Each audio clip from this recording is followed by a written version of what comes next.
अगर जो आप प्रेग्नेंट हैं, अगर आपको प्यास लग रही है तो आपको क्या करना है, अगर आप लेना है जैसे जानवर पानी पीते हैं, तीज का बहुत बड़ा महत्व है। उनको आशीर्वाद दिया था, तभी से हरतालिका तीज मनाई जाती है। जय श्री राम दोस्तों, हर हर महादेव। कैसे हैं आप लोग? आई होप आप लोग बहुत अच्छे होंगे।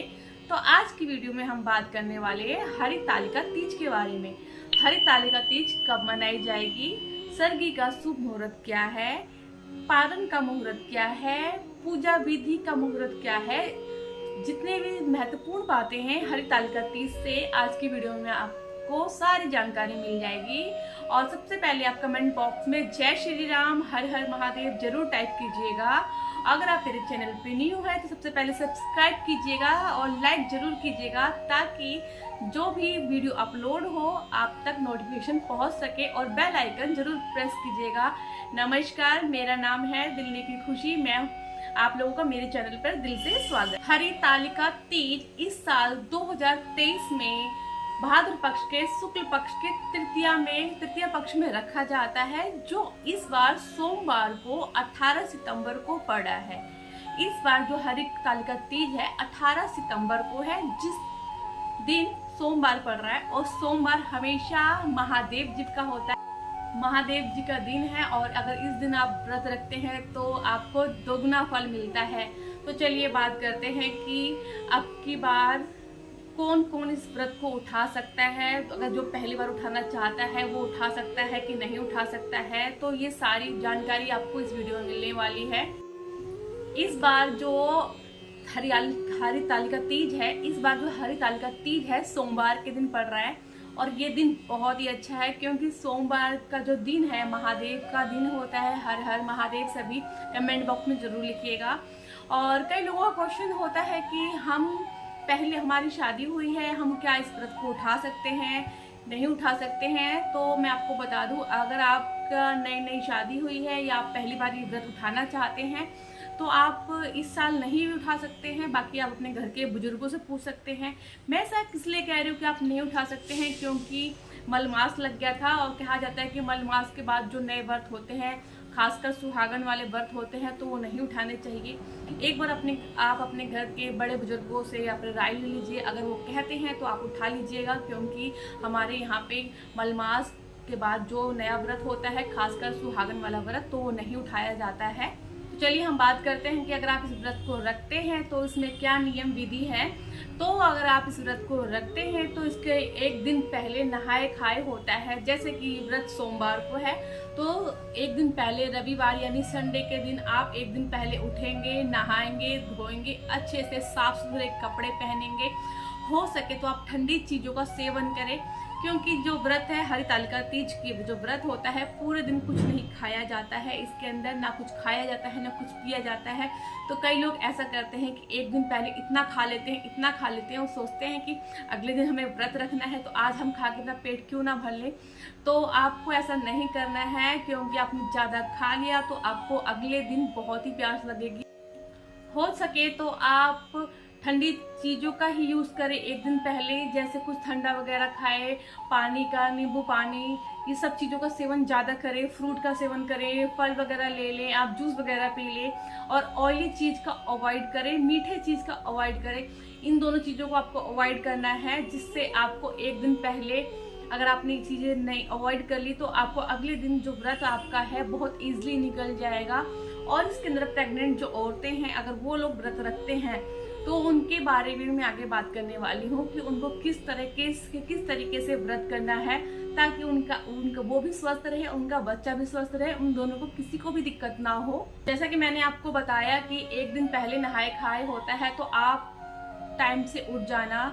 आपको क्या करना है, अपना टाइम से उठ के नहा धो के पूजा पाठ कर लेना है। पूजा पाठ करने का आप नियमित रूप से जैसे दिनचर्या आपका होता है वैसे ही आपको करना है। खाना पीना है, आपको श्रृंगार वगैरह कर लेना है।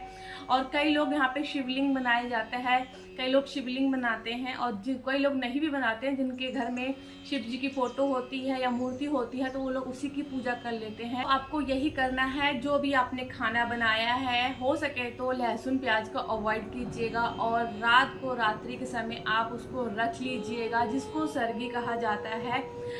शाम के टाइम का आपको मैं बात बता रही हूँ। खाना तो वैसे हमेशा ढक के ही रखा जाता है, तो आप उसको रख लीजिएगा। और सुबह जो ब्रह्म मुहूर्त होता है 4 बजे से पहले आप उठकर उसको खा लेंगे, जिसको सरगी कहा जाता है।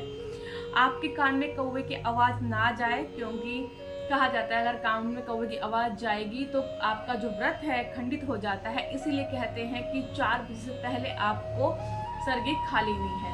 तो मेरे को कमेंट ऐसे भी आते हैं कि जैसे कि हमने पहले वाले व्रत में नहीं खाया था और अब मैं प्रेग्नेंट हूँ, तो क्या मैं सरगी खा सकती हूँ?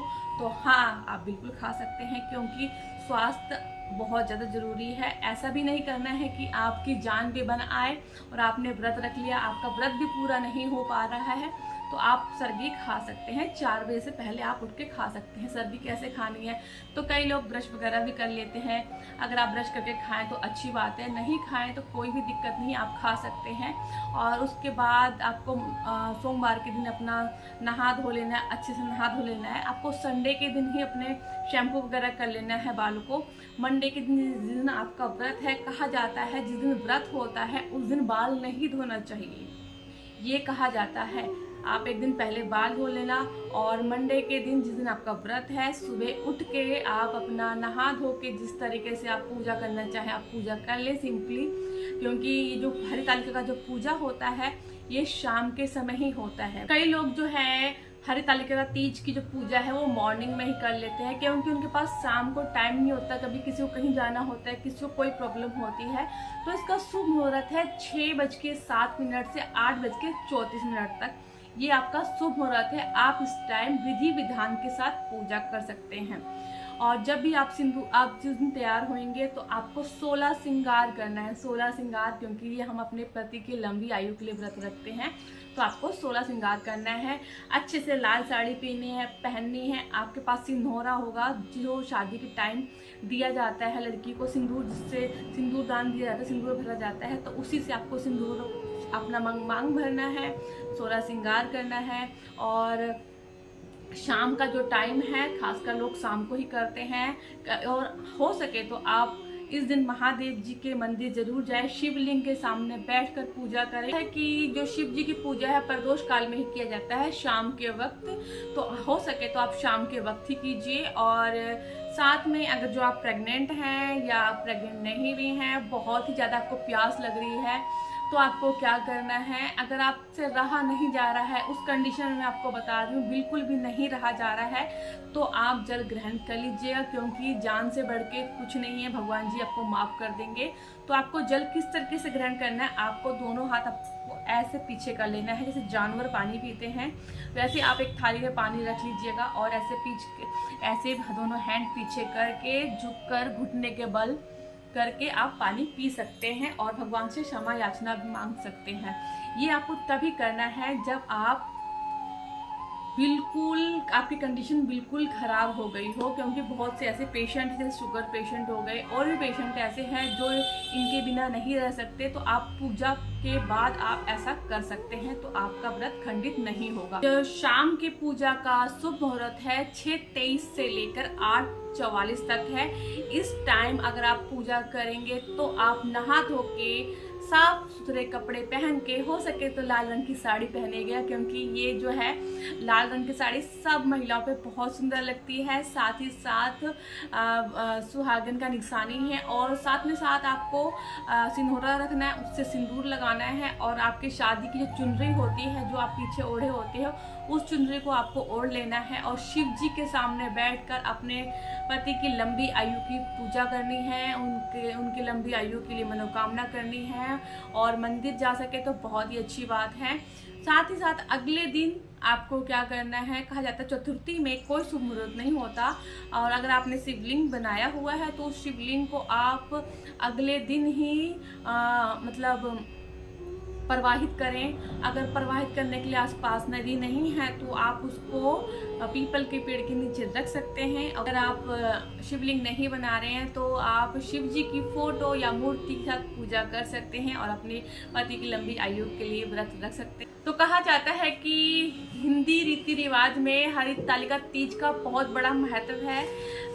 माता पार्वती शिव जी को पाने के लिए बहुत बड़ी कठोर तपस्या करी थी, तो शिव जी उनसे प्रसन्न होकर उनको आशीर्वाद दिया था, तभी से हरितालिका तीज मनाई जाती है। आपको वीडियो कैसा लगा? अगर आपको मेरा वीडियो अच्छा लगता है तो आप लाइक से सब्सक्राइब जरूर करना। जय श्री राम।